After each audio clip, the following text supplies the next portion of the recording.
د ستورو هار.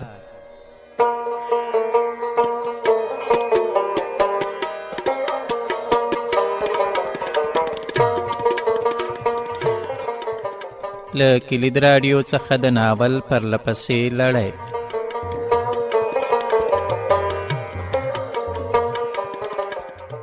له کلید سره اوسئ.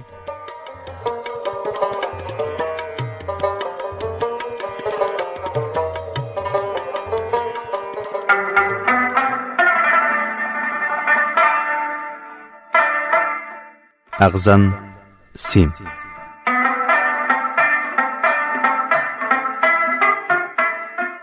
بهر ته د ناقانونه تګ له امله د یوې ځورېدلې افغانۍ د ژوند کیسه. ليکوال نصير احمد احمدی او وړاندې کوونکی نوراجان بهير.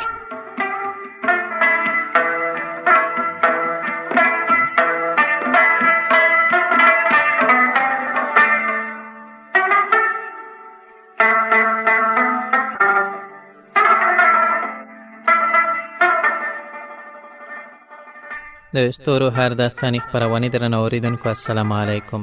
په دې هیله چې ټول روغ جوړ او خوشحاله وئ. اغزن سیم په قاچاقي لارو بهر ته د تلونکو افغانانو د کړاوونو یو داستان دی. د دغه ناول په تیره برخه کې مو واورېدل چې مریم خپله پاتې کیسه داسې غځولې وه چې کله اصفهان کې د تیلو یو پمپ ته څېر مخکته شول، یو بوډا چای ورته راوړه او وروسته یې د ډالرو غوښتنه ترې وکړه او چې پلار یې ډالر ورنه کړل نو بوډا غوسه شو. بیا په بله ټکسي کې یو لوی کور ته وړل شول. دا ځای د غواو فارم و. دوی ته له دې ځایه د باندې وتلو اجازه هم نه وه. لږ وروسته یوې وړې نجلۍ دوی ته چای راوړ. نجلۍ مریم پوښتله خو هغې ډېرې خبرې نه کولې. خو یوه ورځ چې مریم مجبوره کړه نو نجلۍ وویل چې دا د بدخشان ده، له خپل پلار او مور سره راغلی. پلار یې د دې د تره په بلنه دلته راغلی و، خو په دې فارم کې یې 2 هفتې تېرې کړې. ورور یې ونه موند. بیا د دې فارم مالک دوی د غواو په فارم کې په کار کولو مجبور کړل. نجلۍ ویل چې د فارم مالک علي رضا نیت د دې مور ته ښه نه و او پلار به یې مور سخته وهله هم. اورېدونکو، اوس د دغه په زړه پورې ناول شپږمه برخه وړاندې کوو، په دې هیله چې دا تر پایه واورئ او راتلونکې نورې برخې هم تعقیب کړئ.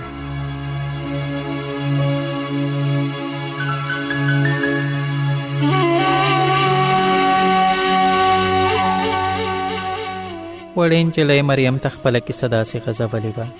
یوه ورځ مې پلار ته وویل وبه تښتو. سوړه سویلی یې ویست.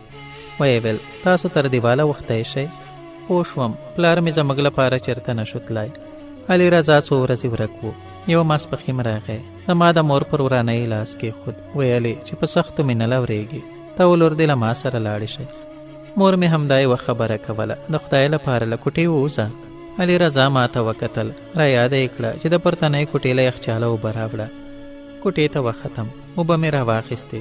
کله چې مې ورته لاس ور وغځونه خلاصېده، ور د باندې له خوا تړل شوی و. نه پوهېدم چې څومره وخت ووت. بیا په وره کې کلي تاو شوه. دهلیز ته ورغلم. علي رضا و. په مخ او غاړه یې سرې کرښې تېرې وې. د نوکانو نښې راته ښکاره شوې. را یاده یې کړه چې که دې چا ته څه ویلي و نو پلار دې وژنم. چا ته به مې څه ویل نه پوهېدم. دی تر ما مخکې لاندې ښکته شو. مور ته ورغلم. لغړه پرته وه. زیبا یو دم چیغه کړه. پر خوله مې لاس ونیو. مور ته مې وکتل، ویده وه. د زیبا سر مې په خپل ټټر پورې ونیو. هغې ژړل. ما هم خپلې اوښکې نشوې کابو کولی. ښه شېبه ووته. وروسته یې په غریو کې وویل. مور مې کېناسته، شکېدلې جامې یې واغوستې، له کوټې ووته، بېرته راغله، پر ما یې خپړې کړې.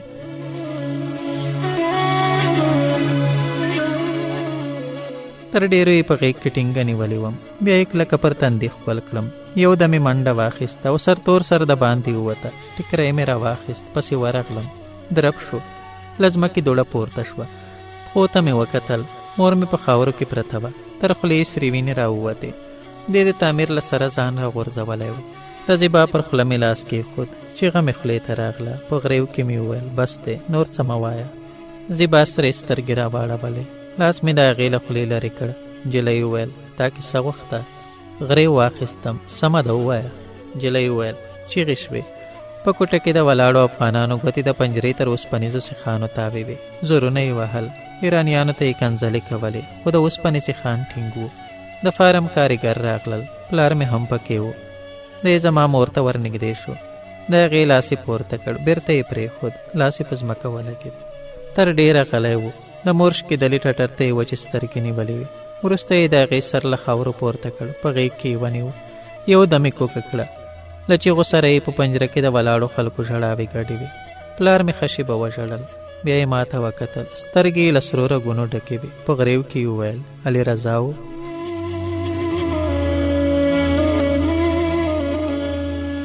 سر مې د هو په بڼه ورته وخوځاوه. پلار مې دیوال ته ولاړ بیل ور واخیست، منډه یې کړه، له حویلۍ ووت. زیبا غلې شوه. په غریو کې مې وویل نور. د نجلۍ سر وځړېد، بیا یې وویل مور ته ورنږدې شوم، سترګې یې لوڅې وې، ما ته یې کتل، یو دم یې په ټټر ور پرېوتم، پر غاړه مې یې مخ کېښود، خوله مې تروه وه، نه پوهېدم زما اوښکې وې که د وینو خوند. بیا چاتر ولو ونیوم، ور ومې کتل، علي رضا و. ټټر ته مې سکان ونیول، علي رضا پورته کړم، په ځمکه ولګېدم، په سترګو مې تیاره راغله. هڅه مې کوله چې باڼه سره جلا کړم، نه کېده، په سترګو مې زور راوست. څو پیاوړو کسانو له ځمکې توره لویه پلاستیکي خلطه پورته کوله. له خلطې زما د مور سپین لاس راوتلی و. نور مې هېڅ هم ونه لیدل. زیبا غلې شوه. د پلار غږ مې واورېد. د باندې نځې ښکلې هوا ده. ور ومې کتل. پلار مې مور ته وچې سترګې نیولې وې. ویې ویل څه پرې شوي؟ ځواب مې ورکړ. سر یې خوږېده، ویده ده. ما ته یې ویل ته نه ځې؟ ما ویل نه، مور مې یوازې نشم پرېښودی.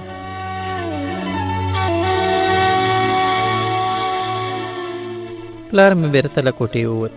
زیبا ته مې وکتل، سترګې یې له سرو رګونو ډکې وې. یوه شېبه غلې وه، وروسته یې ترخې مسکا شونډې سره ویلې کړې. په غریو کې یې وویل تاسو مه وېرېږئ، دوی ډالري مسافرو ته څه نه وایي. په خبره کې ور ولوېدم. دوی؟ اوهو، ما ته یې ډېرې کیسې معلومې دي. دلته رقم رقم خلک راځي.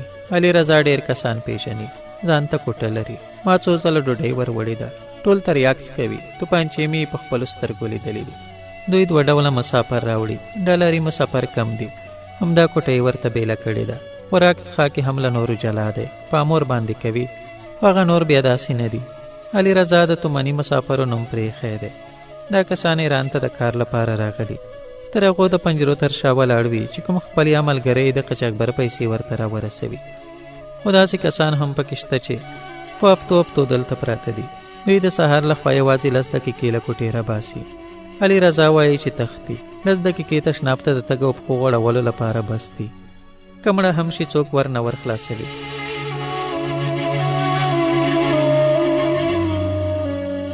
تېره هفته مې د یوه مسافر چیغې واورېدې. ځوان و، ګېډۍ خوږېده، خو هېڅوک یې هم پکې سکې نه شول. سهار ته مړ پروت و. زیبا غلې شوه. ومې ویل ته دلته څه کوې؟ ویې ویل دیګ پخوم. لاس ته مې وکتل، غټه تڼاکه پرې ختلې وه. په غریو کې یې وویل د مور له مرګه وروسته یوه کور ته بوتلم. 4 ښځې پکې اوسېدې، یوه زړه او 3 ځوانې. هر یوې بېله کوټه لرله. 2مه شپه مې پام شو، کور ته 3 نارینه راغلل. بوډۍ پیسې ورنه واخیستې. بیا یې هر یو بېلې کوټې ته ور ولېږه. زیبا غلې شوه. ور ومې کتل، شونډې یې لړزېدې. ومې ویل بیا؟ ویې ویل 3 ورځې هلته وم. علي رضا راغی او بېرته یې دلته راوستم، خو یو شنخته مې هم ونه لید. د پنجرو تر شا نور خلک ولاړ وو. د فارم کارګران هم بدل شوي وو. یوازې په دروازه کې ولاړ خلک مې پیژندل. له علي رضا نه مې د پلار پوښتنه وکړه. ویلې چې لږ شو بل شوی دی، بس چې له روغتونه رخصت شو ورسره تلای شي.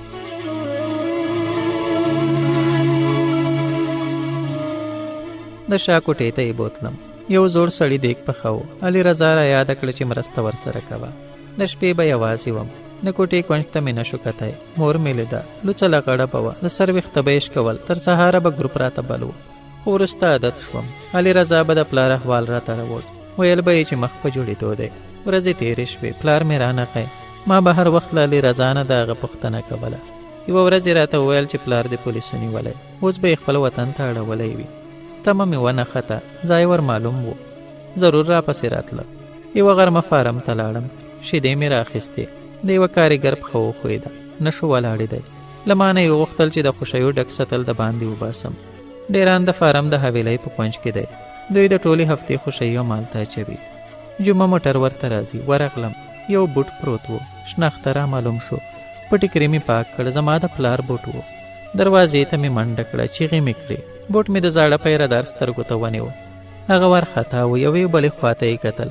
وروسته یې سترګې له اوښکو ډکې شوې. لاسونه یې رانه تاو کړل. ټټر ته یې ور نږدې کړم. پر ککره یې شونډې راکېښودې. د ژړل، خو زما د پلار په اړه یې څه نه ویل. اخر را یاده کړه چې علي رضا خبرېږي، له دې ځایه لاړه شه.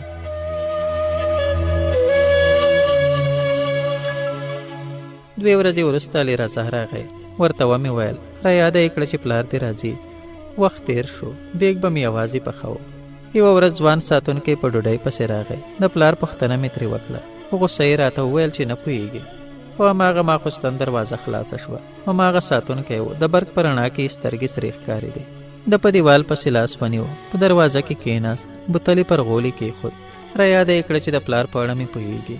خوشحاله شوم. د معلوماتو پوښتنه مې وکړه. خو دا اول مچه غوښته. څه پروا یې کوله. مور او پلار ډېره ښکل کړې وم، خو د مچه بل رنګ وه. له د بوی راتله. زړه مې راپورته شو. منډه مې ترې واخیسته. دی همالته ړنګ شو. له ویرې کوټې ته نه شوم ورتلی. شپه مې رڼو ستورو ته تېره کړه. سهار چې کوټې ته ورغلم نه و. 8 بجې راغی. ویرې اخیستی و. خواست یې کوو چې علي رضا ته څه ونه وایم. هر څوک د نشې په حال کې چټیات وایي. پلار دې ژوندی دی. خو ما ته یې هېڅ هم نه وویلې. زیبا غلې شوه. ما ته یې وکتل. په غریو کې یې وویل پلار مې راځي. د هغې تر نري ور میږ مې ګوتې تاوې کړې. ټټر ته مې رانږدې کړه. د زیبا ورو غږ مې واورېد. علي رضا اوس هم راته وایي چې پلار دې راځي. بېګایي کوټې ته وروبللم. همدا خبره یې راته وکړه. له خولې یې د هغه ځوان د خولې غوندې بوی تله. بیا یې وخندل. زما ټټر یې څو ځله په خپلو ګوتو ټینګ کړ. ویلې چې خوند درکوي. په چونډیو کې به نو څه خوند وي. ځواب مې نه و. خو هغه خندل. ویلې چې ستاسو په راوستو کې تاواني نه یم. بس 2-3 کاله وروسته د لارې 100 چنده تومن راته ګټلی شي.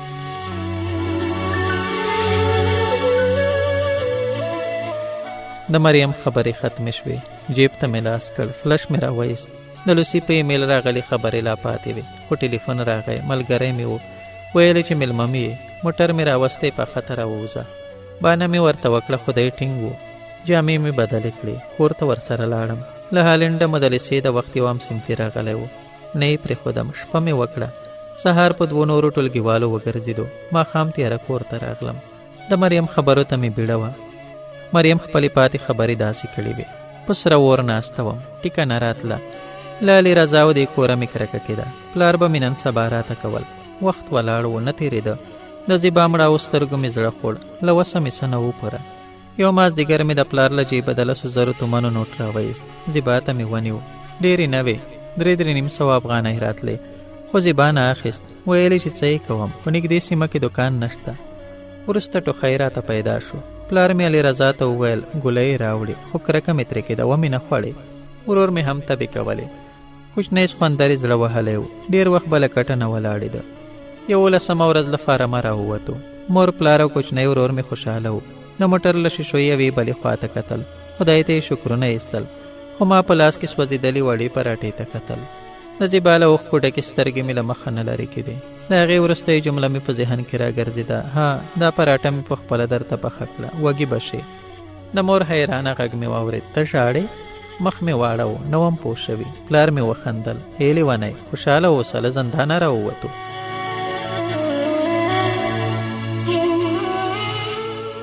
څه مې ونه ویل. مخامخ په پیاده رو کې د زیبا په عمر ډله نجونې روانې وې. ښکلې ښکارېدې. خندلې. په ملاو پسې د مکتب بکسونه سریښ وو. ټکسیوان په یوه باغ کې پرېښودو. رنګارنګ ونې وې. خوله یې ژېړو پاڼو نیولی و. لنډ وخت وروسته د اوبو یو لوی ټانکر راغی. حیران شو. موټروان ویل چې ټانکر ته ورښکته شئ. پلار مې په غوسه و. نه یې ورسره منله. خو موټروان 100 دلیلونه راوړل. د لارو سختۍ یاده کړه. ویې ویل چې ډېرې کورنۍ مو په همدې ټانکر کې وړي دي. پلار مې نقانې کېده. د موټروان وروستی خبره دا وه چې علي رضا ته به ټلیفون وکړي. زړه مې ولړزېد. پلار مې وپوهاوه چې بیا هغه کور ته نه شو تلای. ټانکر ته ورښکته شو. وچ و. خو د مایانو غوندې سوړ بوی پکې لګېده.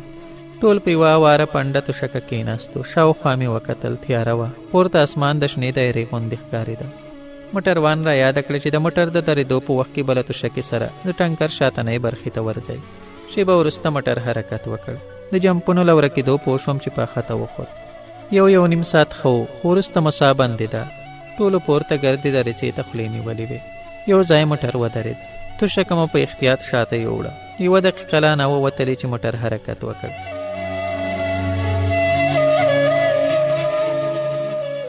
1.5 ساعت وروسته بیا موټر ودرېد. موټروان و ویلې چې د هوا د تبدیلۍ لپاره د باندې راووځئ. موټر له عمومي سړک نه چپ په ژېړو ونو کې ولاړ و. موټروان کیڼ لوري ته اشاره وکړه. لیول وړ ځایه رڼې اوبه راتویېدې. سر مې ګرځېده. ورغلم. اوبو ته مې لاسونه ونیول. پلار ته مې وکتل. له موټروان سره یې خبرې کولې.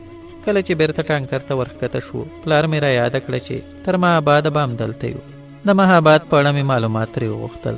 د موټروان له خولې وویل چې ترکیې ته نږدې کوم ولایت دی. سفر سخت و خو بیا هم د ترکیې نوم زړه راکاوه. یو ځای مې د ورور خوا را وګرځېده. پلار مې تر ډېره پورې اوږو کېنولی و. ورور مې ازاده هوا اخیسته. وروسته یخني وشوه او بیرته په تشکه کېناست. لمر لوېدلی و چې مهاباد ته ورسېدو. یوه کور ته لاړو. سا مې لا نوسمه کړي چې یوه 2 سیټه ټویټا موټر راغی. خامې لارې مو په مخه ورکړې. ماخوستن ناوخته ترې ښکته شوو. تیاره وه. سپي غپ ووهل. ورور مې د مور غېږې ته ځان ور واچوه. لاټین ښکاره شو. مخکې راغی. یوه بوډۍ وه. په ژبه نه سره پوهېدو. په هغې پسې روان شو. د وره غنجا مې واورېده. ورغلو. یوه لویه کوټه وه.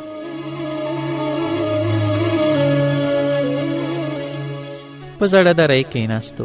د لاټین په ژېړه رڼا کې مې سترګې وغړولې. تنور په کونج کې له خټې جوړ نغاری، څنګ ته ایښې وچ لرګي، ټول د کلیوال ژوند نښې وې. بوډۍ زوړ دسترخوان پرانیست. وچه ډوډۍ مو له پنیر سره وخوړه. وروسته یې 4 کمپلې راوړې. ستړي و. پلار مې بکس تر سر لاندې کړ. نور له بالښته پرته پر کلکه دری پرېوتو. ناوخته مې د ورور غږ واورېد. له بولو په عذاب و خو ځان مې غلی ونیو. د کوټې له دروازې سره د پراته سپي د ساه ایستلو غږ راتله. سهار وختي مې مور د ورور جامې ور بدلولې. د هغه د ویدېدو ځای ته مې وکتل. 22 درې لنده وه. د باندې ووتم. سوړ باد چلېده. د یوې هسکې غونډۍ په لمنه کې 3-4 خام کورونه ولاړ وو. له دودکشونو یې لوګي ختل. په دیوالونو کې یې تیږې او ښویې لرګي کار شوي وو. زړه مې خولې ته راغی. سپي ته نږدې ولاړه وم. وغرېد. ټوپ یې کړ. زنځیر وشرنګېد. بوډۍ منډه راواخیسته. ځای پر ځای ناسته وم. د پښو مې سیکه ختلې وه. بوډۍ لښته پورته کړه. تړلي سپي کړنج وهل. غلی دیواله ته پرېوت. بوډۍ تر مټ ونیوم. تر بې پاڼو غوټه نه الګیو تېر شو. په لښتي کې رڼې اوبه راتلې. کله چې په کوټه کې قبلې ته ودرېدم غاښونه مې سره لګېدل.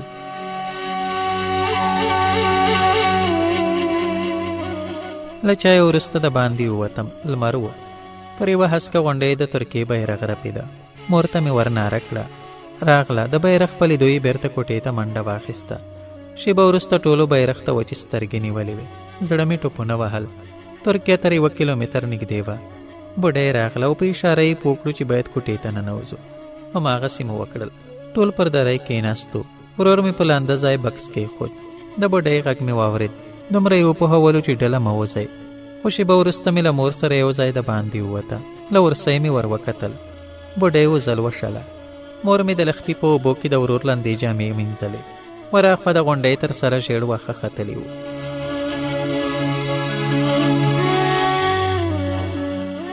ورځ تېره شوه. ماښام قضا یو جګ سړی کوټې ته راغی. پر شونډو یې سپین بریتونه پراته وو. ټول تنده یې ګونځو نیولی وو. سړی دېګدان ته ور وګرځېد. د جوش دیګه یې د چرګ ورون ور وایست. ور پوی کړل. خولې ته یې ور د بریتو اوږده سپین ویښته یې د چرګ په ورانه را پرېوتل. زما مور ته یې وکتل. په ډکه خوله یې وویل ښکلی محل دی. زړه مې ولړزېد. پلار مې ولاړ شو. مخې ته یې ودرېدم. سړي وخندل. پرېږدئ هېڅ هم نشي کولی. پلار مې کېناست. سړي چې چل شوی هډوکی په اور کې واچو. په زور یې وویل نه چای راوړه. وروسته یې له جیبه څه راوایستل. د قیر غوندې سرېښناکې وړې ټوټې وې. ویې خندل. چرس ډېر خوند لري. بوډۍ کوټې ته راغله. پرېوللې پیاله او کوچنی ترموز یې د سړي تر مخ کېښودل. سړي ډکه پیاله خولې ته وروړه. پلار ته مې وکتل. صاحب منصب یې؟ پلار مې وچې سترګې ورته نیولې وې. سړي وویل ډېر ایراني پوځیان را سره بلد دي. له ولاړېدو دې پوه شوم. پلار ته مې وکتل. په غوسه و.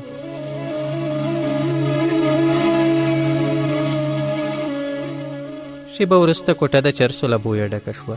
بیا یې زما پلار ته سګرټ ونیو. لاس یې هماغسې غځېدلی پاتې شو. بېرته یې سګرټ خپلې خولې ته ور نږدې کړ. ټوخي واخیست. زما پلار ته یې وکتل. په ملنډو یې وویل ډېر غیرتي یې. یو دم یې وخندل. خو دلته هېڅ هم نشي کولی. د پلار په سترګو کې مې غوسه لیده. سړي وویل تېر کال مې وایي رانۍ کورنۍ له سرحده اړوله. 2 پیغلې پکې وې. په تک کې مې له یوې سره ناپامه اوږه ولګېده. وروڼو ته یې وویل د سوکانو وار نه را باندې کېده. خو کله چې له سرحده واوښتو هماغه نجلۍ مې په غېږ کې ونیوه. مچې مې ترې واخیستې. وروڼو یې راته کتل خو هېڅ یې هم نه شو کولی. څه به یې کول؟ ها، هېڅ نه پولیسو ته ورتلای شوی او نه یې هم ماته کومه څپېړه راکړه. زاره یې کولې، ویلې چې خوندو ته مې سمه وایه. خاوره هماغه وه، هوا هماغه وه، زه هماغه وم، دوی هماغه وو، وطن هماغه نه و. یوازې 1 کیلومتر واټن ټول غیرت ورڅخه واخیست. د غونډۍ په دې سر کې مې په ناپمه یو ګور سره ولګېده. د سوکانو وار نه راباندې کېده. خو د همدې غونډۍ په بل سر کې مې مچې ترې اخیستې. زاره یې کولې، ډېر فرق دی نه؟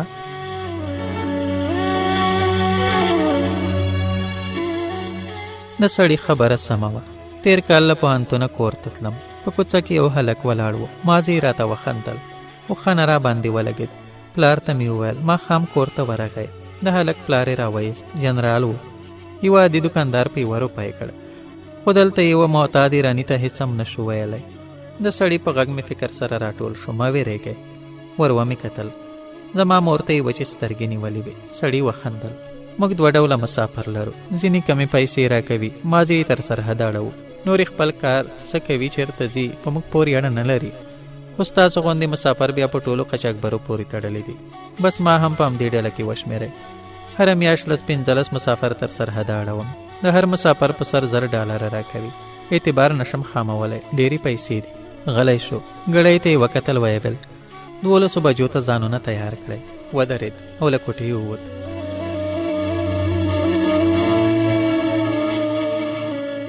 11 بجې راغی. زما پلار ته یوه پلاستیکي کڅوړه ور وغورځوله. ویې ویل د پستې د عسکرو له دیده مه ساتي. پلار مې له خلطې 2 تورې خنقاکه راویستل. یو یې پخپله واغوست، بل یې زما ورور ته ونیو. کله چې د باندې راووتو، پلار او ورور مې په توره شپه کې سم نه ښکارېدل. مخکې لاړو. سړي را یاده کړه چې له پښو سره مو پام کوئ. هڅه وکړئ چې وړې ډبرې لاندې ونه رغړي. دا یې هم وویل چې تشویش مه کوئ، یوه پسته ده، لرې ورنه تېرېږو. په 15 کاله کې یوازې 1 ځل ډزې را باندې کړي دي. ټول د غونډۍ په پیڅکه کې په سړي پسې روان وو. یو ځای ودرېدو. د یوې هلیکوپټرې له کمزوري غږه پرته نور څه نه اورېدل کېدل. مخکې لاړو. وچ خوړو. پورته وختو. یو ځای تیږه ورغړېده. پرېوتو. تر ډېره مو حرکت نه کوو. بیا ولاړ شو. سړي زما له پلاره بکس ور واخیست. په احتیاط مخکې تلو. یو دم ډزې شوې. د ډبرو سرې سپرغۍ باد شوې. شاته مو منډه واخیسته. تر کمره لاندې پرېوتو. مور مې چیغه کړه، زوی مې.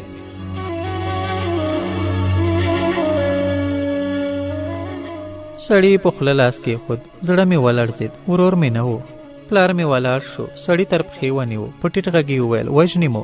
غږونه مو واورېدل. عسکر وو، چیغې یې وهلې. پر مخامخ ډبرو د بتۍ سپینه رڼا پرېوته. ورور مې ولید. پروت و. سپینې سترګې یې نیولې وې. د غوږ لاندنۍ برخه او غاړه یې لنده ښکارېدل. رڼا بلې خواته لاړه. مور مې لاندې ورغړېده. ورغلم. خره هاره یې خود. چیغې شوې. پورته مې وکتل. د بتۍ سپینه رڼا مې په پلار لګېده. هغه زما د ورور خواته منډې ور وهلې. ډزې شوې. مخې ته یې سرې سپرغۍ باد شوې. بېرته را وګرځېد. سړی راغی. زما مور یې له ځمکې پورته کړه. مخ کته ګړندې روان شو. پر سر مې د مرمیو شڼهاری واورېد. پلار مې تر مټ ونیوم. دواړو لاندې خوړ ته منډه واخیسته. سړی را غږ کړ. ورغلو. د لویې تیږې تر شا کېناستو. مور مې پرته وه. خرهاری یې خود. سړی یو دم منډه واخیسته. پورته د سپینو رڼاو خواته ورغی. ډزې شوې. بېرته راغی. درب شو. بکس په ځمکه ولګېد. عسکرو چیغې وهلې. کله کله به د بتیو سپینې تېرې رڼاوې پورته په تیاره کې تېرې شوې.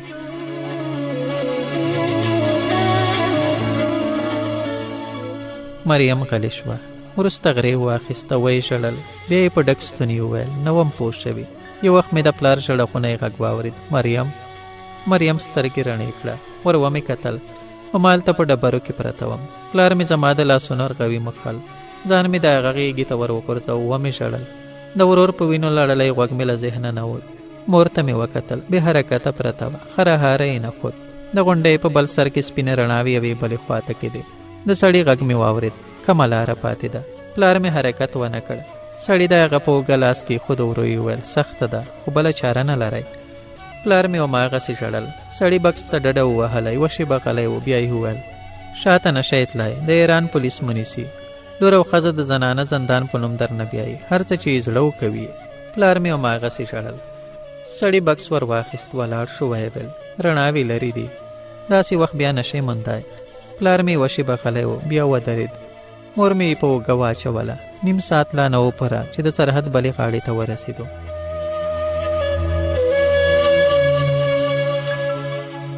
د مریم خبرې ختمې شوې. په وروسته یې ټلیفون راغی. ویې ویل د روغتون د دهلیز رنګ یوه ورځ نور وخت نیسي. خلوصي په کور کې انټرنیټ لري. نن مې د هغې په ادرس نورې خبرې در ولېږلې. مریم خوشحاله وه. ویلې چې د پلار وکیلي زنګ ورته وهلی و. شاید دویمه محکمه یې د قید موده راټیټه کړي. نه مې شو کولی چې د خوشحالۍ پر مهال تیر وختونه ور په زړه کړم. خو د مریم پر رالېږلو خبرو کې یو څه کم و. کیسه سمه نه راتله. باید ورباندې پوه شوی وای. بختیاري را سره وکړه. د پښتنې راته وویل. سل زړونه مې سره وتړل. ور یاده مې کړه چې ورور دې څنګه شو او تر سرحده په څه ترتیب واوښتی. مریم غرې واخیسته. ټلیفون قطع شو.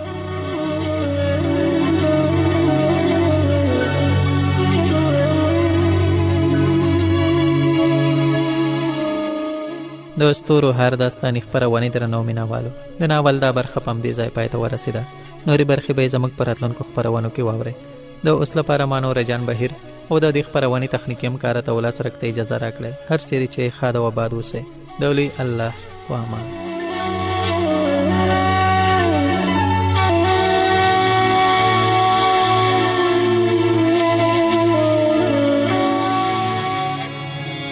نن بشپا سما د یار پکم مکان وی جلوه کر پکم هټ پکم دکان وی شرما بولی بای حسن کم ترکان وی کم دکان بای دخلی د ترکان وی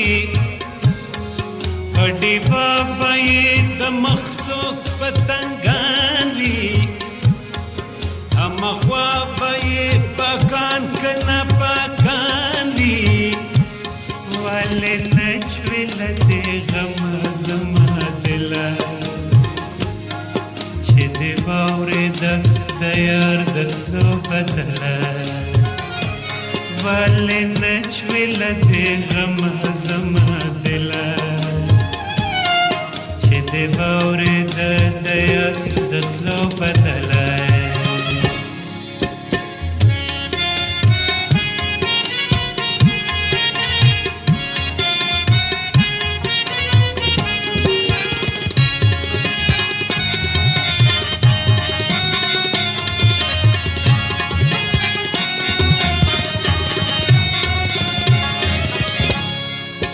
کټ کټ بخندې دلی وی کنوي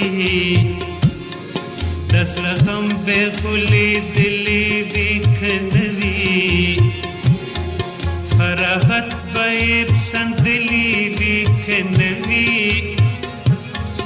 چا به حال تی پختی دلی وی کنوي کټ پوزه به من دلی وی کنوي جبار بموسی دلی وی کنوی نشتما هم دی بی پتسو پیاره که چه همدم نشم دیار پدا پاره که نشتما هم دی بی پتسو پیاره که چه همدم نشم دیار پدا پاره که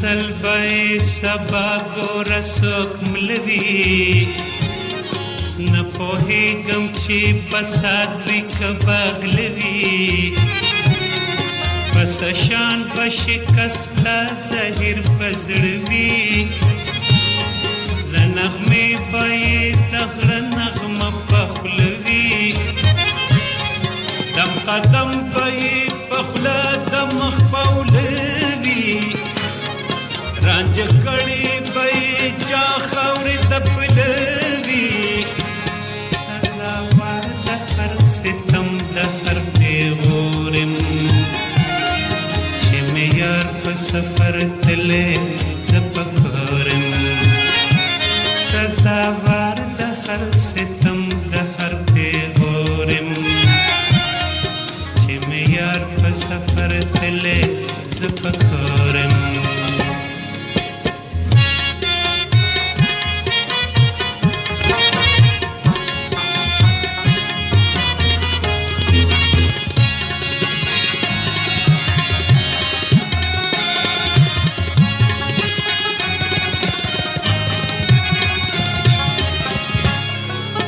د یار سره تللی په سفر وی په هر ځای مې غواړولی پې وزر وی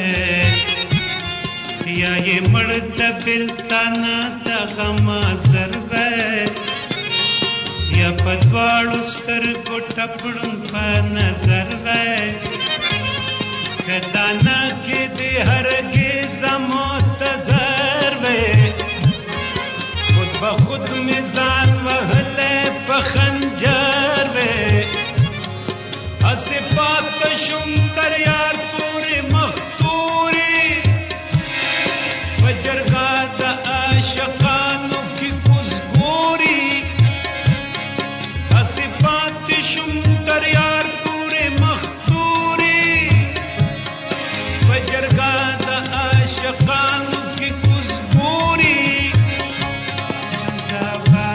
هر ستم د هر پیغورم چې مې یار په سفر تللی زپکارم سزاوار د هر ستم د هر پیغورم چې مې یار په سفر تللی زپکارم سزاوار د هر ستم د هر پیغورم